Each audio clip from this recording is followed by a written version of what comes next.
kunnafoni tɛ dugu min na o ye dibimayɔrɔ ye Renouveau Télé kanubagaw aw bɛɛ lajɛlen ni ɲɔgɔn tuma aw mana kɛ yɔrɔ yɔrɔ nin wagati kofɔlen na ka bɛɛ fo ka bɛɛ waleɲuman dɔn ko dugu bila o ka fisa ni ladala wuli anw ni layidu ta aw ye k'a fɔ nin jɛmukan ye ni o ye kunnafoni kɛnɛ a bɛ sigi aw ye dɔgɔkun kɔnɔ siɲɛ 5 ka daminɛ tɛnɛ ka taa bila fo juma la o tuma la ko an bɛ an kumakan kɔ a ye aw bisimila.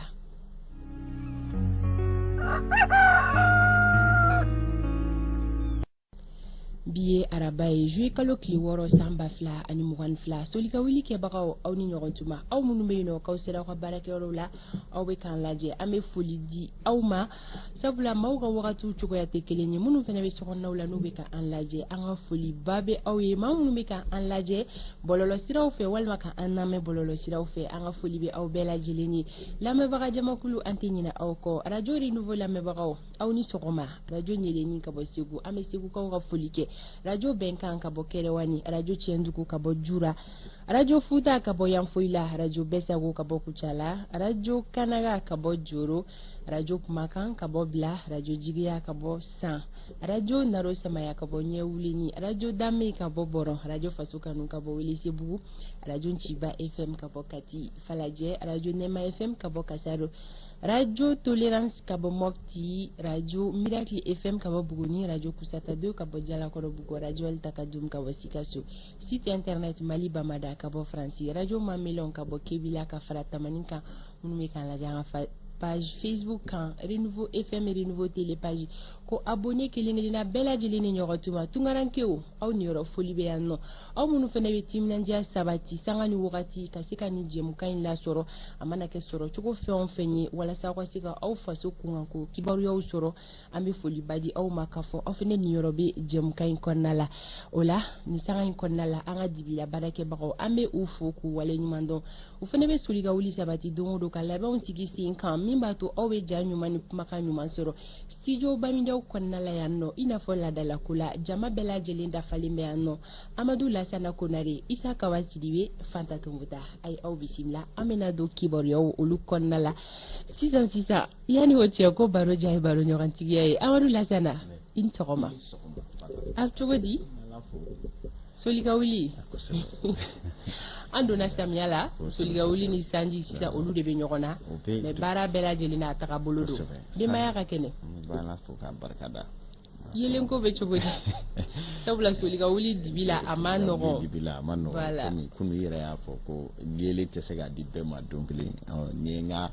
yelenko bɔ a ma n ye sɛbɛn ka n taara Kuluba n ye demande kɛ walasa biro ni dɔ ka di a Kuluba a dɔgɔya fara a bonya kan hali ni finɛtiri t'a biro la a ka kɛ biro ya layɛlɛ a ka fɔ ko fana n bɛ taa Kuluba munna a bɛɛ de tɛ ɲɛnabɔ ye a bɛɛ de bɛ ɲɛnabɔ ni fɛn o fɛn Kuluba taga bɛɛ tɛ se ka kow ɲɛnabɔ dɛ maa caman bɛ yɛlɛ Kuluba ka jigin kow ma ɲɛnabɔ koyi i bɛ sɔrɔ u bɛ yɛlɛ Point de fɛ n'o tɛ ni o ma Kuluba yɛlɛ yɔrɔ ye fila ye wa fila de don Point taa sa bɛ yɔrɔ dɔ in sira bɛ i sera sabali dɛ bɛɛ tɛ tɛmɛ o sira fɛ dɛ kuma n y'o de f'i ye n'o tɛ n'i yɛlɛnna Kuluba a bɛɛ de bɛ ɲɛnabɔ ye a bɛɛ de bɛ ɲɛnabɔ ni ko fɛn o fɛn filɛ nin ye o nin bɛ yan o ni Amadu Shanti fɛnɛ minnu ma se ka garijɛgɛ sɔrɔ ka yɛlɛ Kuluba o siraw fɛ donc an b'an kan de fili ka wele maa da kan kɛ ko jamana ɲɛmɔgɔw k'u kɔfilɛ an ka gɛlɛyaw la a gɛlɛya n'i y'a ye kana gɛlɛya n'i yɛrɛ taara gɛlɛya ɲɛnabɔ yɔrɔ a bɛ ɲɛnabɔ Ala ma garijɛgɛ de di bɛɛ ma ka taga ɲɛnabɔ yɔrɔ la Amadu f'i ka sɔn o de ma garijɛgɛ bɛ na ne ka dugawu kɛ ne ta in ka ɲɛnabɔ n'o ɲɛnabɔra a tɔ bɛ ɲɛnabɔ a fɔra k'an ka to n'i bɛ dugawu kɛ kana k'i kelen ye i bɛ jɛ ka kɛ jama ye o dugawu sugu de bɛ minɛ i sera sabali ye dɛ i bɛ dugawu kɛ i b'a fɔ de ko Ala k'an ta ɲɛnabɔ o ma ɲɛnabɔ tuma min na n bɛ mago don i ta la a bɛ se ka kɛ n'i y'a kɛ jama ye e ka ko dɔ ɲɛnabɔli bɛ dɔ bolo donc i sera sabali ye Amadu sɔɔni an bɛ ɲɔgɔn sɔrɔ saga 20 bɛ nɛgɛ 7 kan sɔɔni fɛn min mana kɛ bi baara dakun na an b'o kɛ komi fɛn selen don bi taa sen ka kalan kosɛbɛ jumɛn selen don i fa o kunna ko kanubagaw ma an bɛna don kibaruyaw olu kɔnɔna la sisan ni wagati laban in kɔnɔna la an y'a ye k'a fɔ kuma dɔ bɛ yen nɔ o ko kɛlen don kiri ani woyo ye kosɛbɛ an fɛ yan nɔ jamana in kɔnɔna la o bɛ kumasen jumɛn ko fɔ o de ye prime ye ko prime ko bɛ cogo di an ka jamana kɔnɔna la a dun kɛra cogo di prime ko kelen no kiri ni woyo ye fan jumɛn de fɛ a kelen no kiri ni woyo ye jɔnnu ne bolo Isaka Basidibe ale bɛ na ɲɛfɔli jɔnjɔn kɛ bi walawalali ale kɛnɛ kan Doumbia ye bandaw ka wagati président secrétaire général de kabi wagati mi bandaw nun jasora olu fana jasora olu fɛ ka kɛɲɛ ko fanga dafiri ŋaniya min tun bɛ yen nɔ donc o ko hukumu kɔnɔ nka tɔw bɛɛ sera ka bila fo olu ni maa damadɔnu kun jumɛn na a ka collectif mɔgɔ bɛna ɲɛfɔ an ye Abdul Salam Togola i ni sɔgɔma i y'a faamu donc gɛlɛyaw bɛ a baaraw la ka sɔrɔ k'a fɔra ko kiri kɛra ko u b'a bila donc an bɛna ɲɛɲini kun jumɛn don olu minnu ka sɔrɔ a dossier la ka tɛmɛ anw kan an y'o fɔ Abdul Salam Togola i ni sɔgɔma Togola aw ye jɛkulu min n'a sigilen don yaasa Kalilu docteur Kalilu Doumbia ale ka se ka labila nka e k'a ɲɛfɔ anw ye k'a sɔrɔ kɛ kiri kunkanko de don munna aw bɛ jɛkulu sigi ko Kalilu Doumbia ka labila b'aw fo aw ka wele la a diyara n ye an ye jɛkulu sigi ka Kalilu Doumbia ka labilali ɲini o sɔrɔla Kalilu Doumbia ka défenseur ou avocat ka note d'information dɔ fɛ mun ye anw lasɔrɔ anw ye Kalilu Doumbia jɛkulu ye association Kalilu Doumbia balima siraw a mansaya siraw a baarakɛɲɔgɔnw a jɛɲɔgɔnw a teri siraw ani a ka étudiants a ka kalandenw parce que kalanfa de don an ka sanfɛ kalanso la anw ye jɛkulu ye mun ye anw bɛɛ farala ɲɔgɔn kan kɛ jɛkulu ye an ye wulikajɔ in daminɛ parce que dossier tun bɛ justice bolo kan an ma sɔn an da dɔ la parce que a bɛ sariya kun kan nka avocat ye note d'information dɔ kɛ k'an informer k'a fɔ ko juge min tun bɛ Kalilu Doumbia ka dossier kan ko o juge ye sɛbɛnfura ta k'a ka hakilina di Kalilu Doumbia kan k'a fɔ ko a kun jalakili min fɛn min ye k'a nɔ tɛ o la donc juge y'a bila hors de cause o kɔrɔ ye ko juge ko a kun jari kun binna ka ko min na k'a nɔ tɛ o la k'a ka labilali juge y'a ka papier sɛbɛn di o kɔfɛ procureur min tun ye a minɛ ka sɔrɔ k'a di juge ma o procureur yɛrɛ ye papier kɛ réquisitoire kɛ ka juge fana ka kuma sɛmɛntiya ka juge ka position reconforter k'a fɔ ko tiɲɛ don olu yɛrɛ fana hakilina la a kun jalakili komi a nɔ t'a la ka nin labilali ka kan o de y'a to anw y'o information sɔrɔ anw nisɔndiyalen a tun bɛ an bɛɛ hakili la ko an balimakɛ ka na se so an yɛrɛ kun wulila k'an bɛ taa nɔfɛ ka na so o kɔfɛ avocat kɛla k'an informer tuguni k'olu yɛrɛ dabali nana ban tuguni k'a fɔ ko procureur général mun yɛrɛ kun tɛ dossier la k'o ye appel kɛ dossier kan donc an bɛɛ kabakoya la o de la donc juge sɔrɔla ka o communiqué ko note avocat ye communiqué kɛ ka note bɔ ka taa an ka informer anw nana ye a ko bɛ ka caya n'a ma yan ko a ye kalo 2 kɛ avocat ka kuma na a ye kalo 2 kɛ fɔlɔ minɛ cogo la mun tɛ sariya kɔnɔ parce que k'an minɛna k'a tunu anw yɛrɛ la somɔgɔw la kalo 2 an kun t'a yɔrɔ dɔn o avocat y'a yira an na ko sariya kɔnɔ k'o tɛ bɛn ka sɔrɔ an ma bila sariya ka bolo kan avocat yɛrɛ y'a yira k'a fɔ ko Kalilu Doumbia yɛrɛ de ale yɛrɛ de kɛla maa tɔɲɔlen ale yɛrɛ de kɛla maa degunnen nin ko in kɔnɔ donc ko ni bingala maa kan nin ko in na ko ale yɛrɛ ye o de kosɔn avocat tun y'a ɲini k'a fɔ ko ka procédure annulée avocat ko k'u ma sɔn olu bolo o la bon o kow nana caya fo ka na kɛ juge yɛrɛ an ma sɔn ka kuma an y'a ko to sariya bolo kan fo juge yɛrɛ min tun chargé na fɔlɔ o nana ka dernier mot di ordonnance de clôture di wala anw y'a ye k'a fɔ ko normalement sariya sira don ani labilali kun ka kan parce que juge yɛrɛ ko a labila ayiwa donc a ma labila o bɛɛ kɔfɛ o de y'an siran ayiwa Togola an b'a dɔn k'a fɔ mɔgɔ caman bɛ anw ka jɛmukan in lamɛn i bɛ se k'an hakili jigin Kalilu Doumbia yɛrɛ minɛna kun min na wa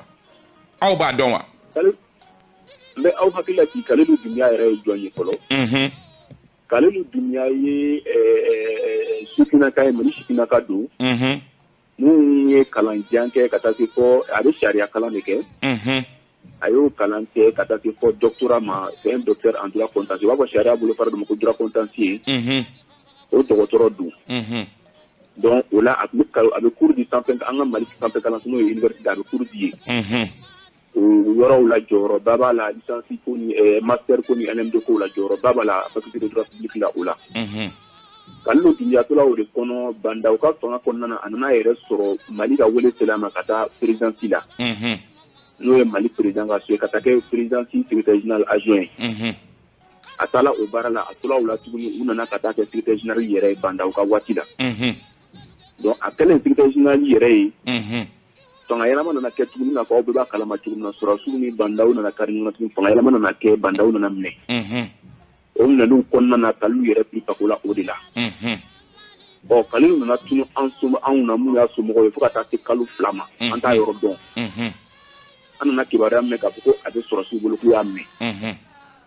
an tun m'a yɔrɔ dɔn o kalo damadɔni kɔfɛ an nana mɛn k'u y'a bila sariya ka bolo kan ko Ɲanko jalaki min talen don k'a sɛgɛrɛ k'a fɔra k'a segin fanga bin dɔ la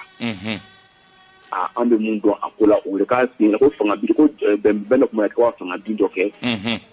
ko a sen b'o la o jalaki de tilala ka a jalakila n'o de ye k'a bila sariya ka bolo kan. Ayiwa aw ye kunnafoni di baro kɛ kunun aw ka laɲini baw ye jumɛn ye aw ka laɲini ye jumɛn ye aw minnu ye collectif ye. Anw ka laɲini ye mun ye o ye Kalilu Dunbiya ka se ka a ka hɔrɔnya sɔrɔ a ka liberté sɔrɔ ka taa ka so bɛn kɔnɔ kɛlɛya kɔnɔ sabali kɔnɔ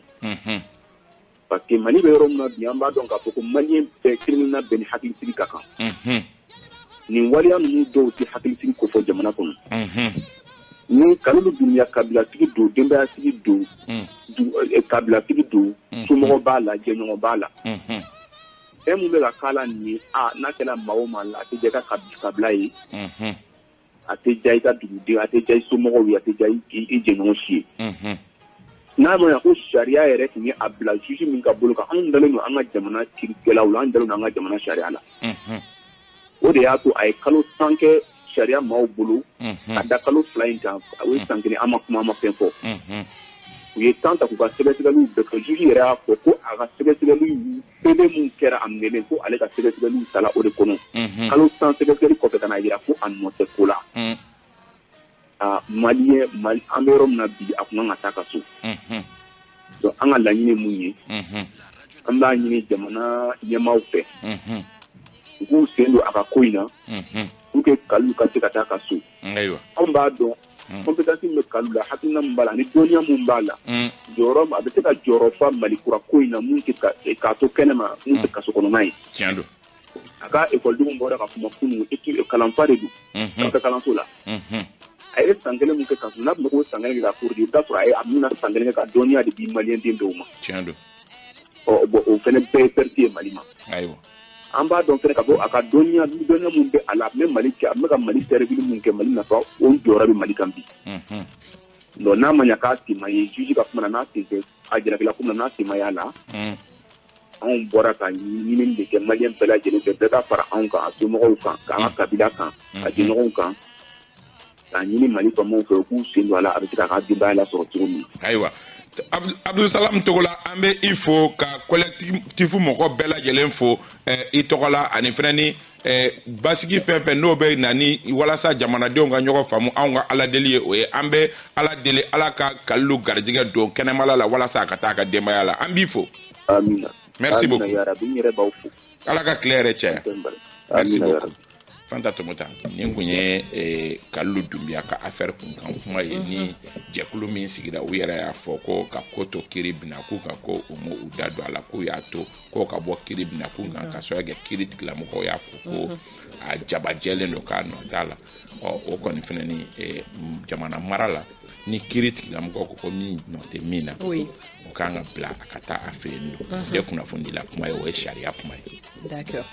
Faamuyali ko ɲuman ala k'o nɔgɔya bɛɛ lajɛlen ye fɛn min kɔni bɛ tali kɛ Togola la ale tun an ka bi ma weleli an b'a fɔ ka kɛɲɛ ni a ka laseliw ye an bɛna décryptage kɛnɛ dayɛlɛ sisan sɔgɔmada in na an bɛna masala babu min kan kɛrɛnkɛrɛnnenya la kumasi min sugantira Nisa Kaba bɛna o ɲɛfɔ aw ye o de premier.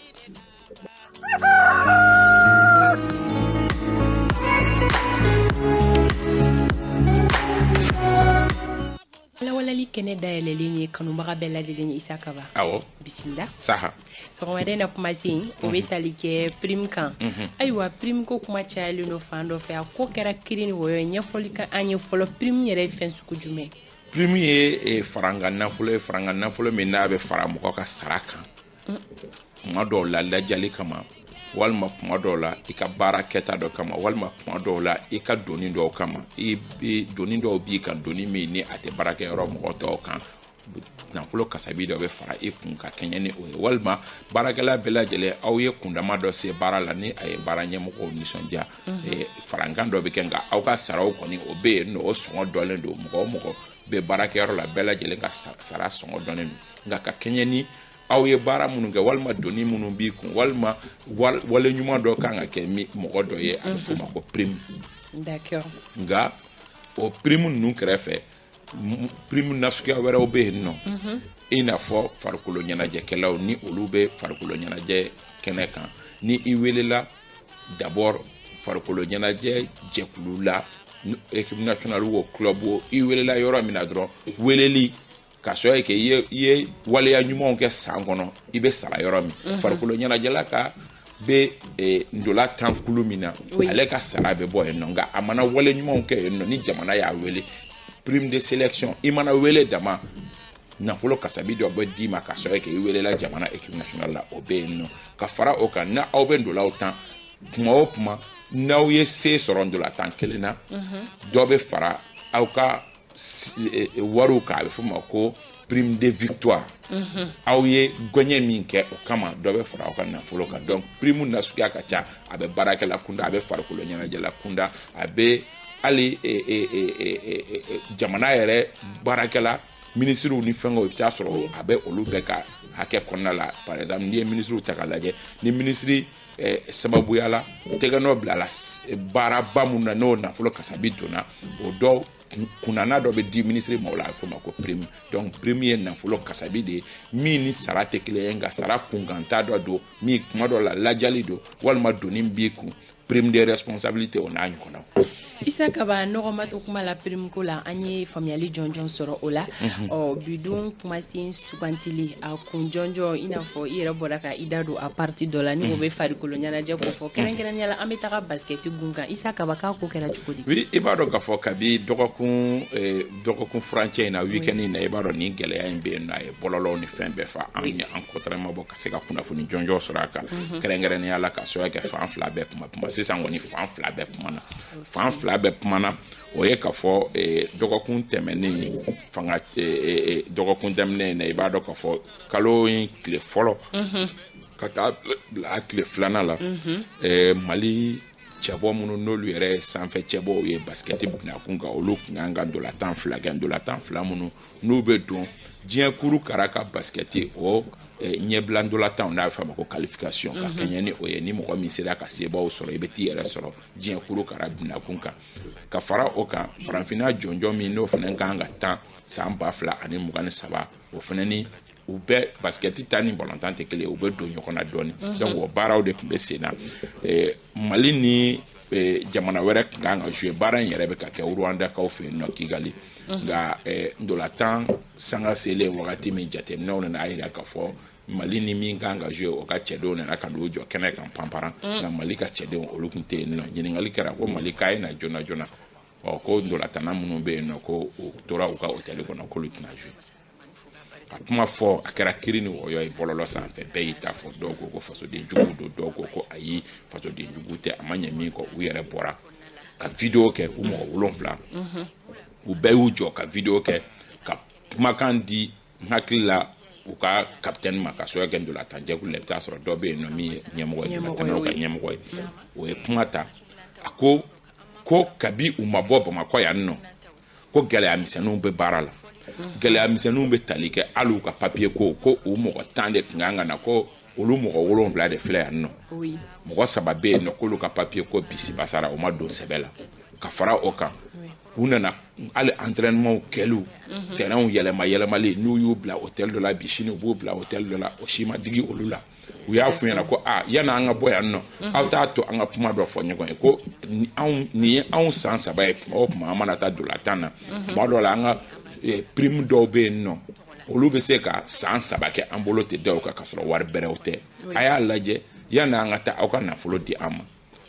ko u yɛrɛ tun ye hali u ban ka entraînement kɛ k'u to Bamakɔ yan nɔ entraînement dɔw kɛ u ye bankari boloda ka entraînement dɔw kɛ ko nka ko mɔgɔ kɔrɔba dɔw bɛ yen nɔ olu ser'u ma k'a f'u ye k'a y'aw bolo da aw dusu kan ka layidu d'u ma ko ayeta yani aw ka se no akobe be nyana bo ministre so la aw ka nafolo kasa be dawma ko tara o chugala tendo nga olu sele no olu ya funyana ko antendo la tana nga war madi d'accord donc o kera o chugala tendo ndo la tan wakati na se kasolo ka war maduma ko lu fena yo banka na jouer o ye ndo la tana olu ka version churo jouer kalo clé duru a communiquer yɛrɛ bololo minɛ churo de ne an bolo dara ka se ka bɔra depuis kunu clé gan fɛ fédération malienne de basketball fana ni ye aka bataki bɔ fédération malienne de basketball ka bataki kɔnɔ ako ko Ibrahim Jombo Mamadou Kanté Ibrahim Suntera Sadio Dougouré Drissa Ballo Oumar Ballo ani Ibrahim Sidibé ko olu gwana ka bɔ équipe nationale la mumɛ fo ka diɲɛ ban ko ka kɛɲɛ ni u ye maloya ba min ta ka sigi an ka jamana kan an ka jamana bɛ lahalaya min kɔnɔ ani fana ni farikolo ɲɛnajɛ yɛrɛ bɛ min ɲini mɔgɔ fɛ farikolo ɲɛnajɛ min ni ale bɛ yɛrɛ di ko fɔ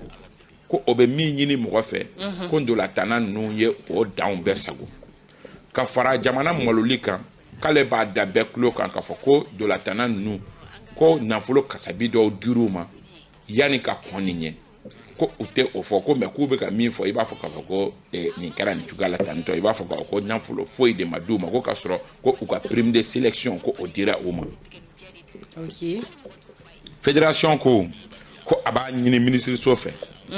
ko ale kɔni ye décision ta ka nu gɛn u tɛ wele Mali équipe nationale la bilen u mɔgɔ 7 ka fara o kan ko nafolo kasabi min n'u bɔ kuma la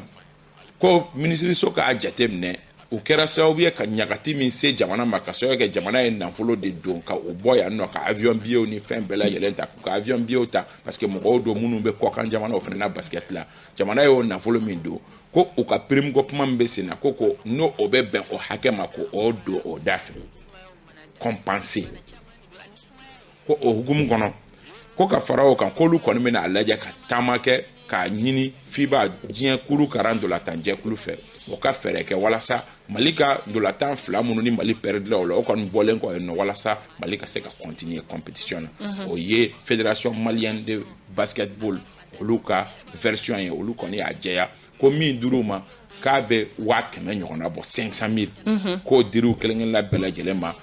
a nɔgɔni fɛ ko nka ko wari wɛrɛ tun kan ka fara a kan ko nka ko gɛlɛyaw de donna ko la ani jamana lahala u kɔni ye kuma caman fɔ u ka bataki ka jan kosɛbɛ u ye kuma caman fɔ nka joueur ninnu ta olu kɔni y'u ta fɔ k'a jɛya ko olu ta kun tɛ joueur ko k'olu ta kun tɛ k'a fɔ k'u bɛ jamana la gosi walima k'u bɛ wariko kuma yɛrɛ don k'olu bɛɛ ye professionnel ko mais ko bonya de tɛ olu kan u ka baara kɔnɔ tuma o tuma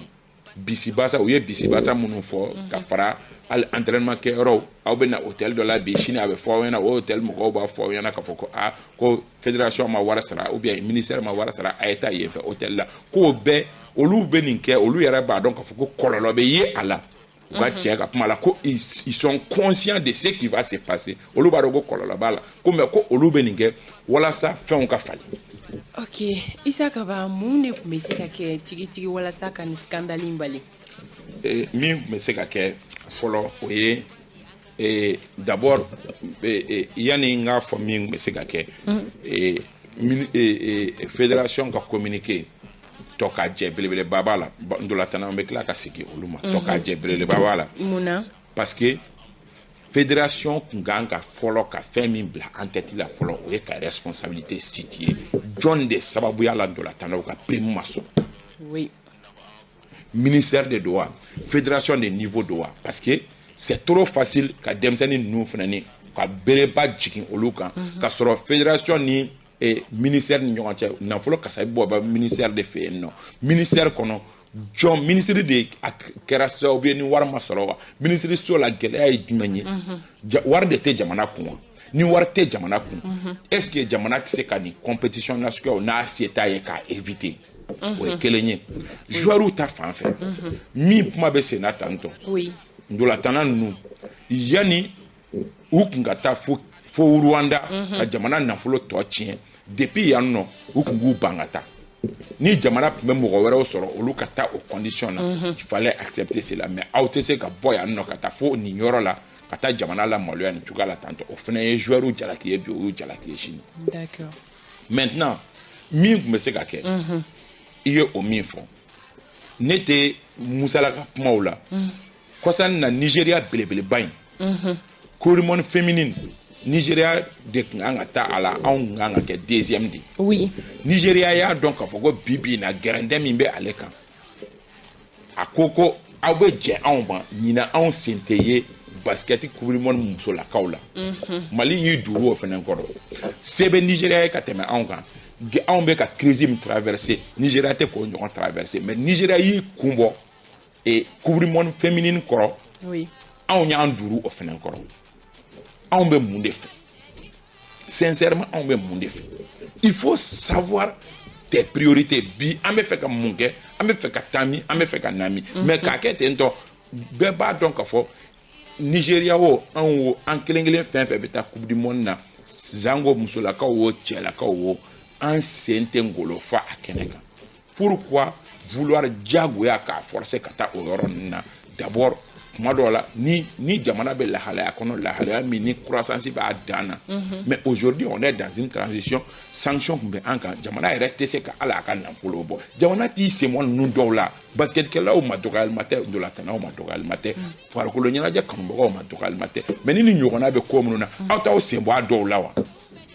o tɛ dɛsɛ ye o bi na se de t'an ka jamana ye hali wari kungurunin minnu kan ka di ka baaraw kɛ olu tɛ ka sɔrɔ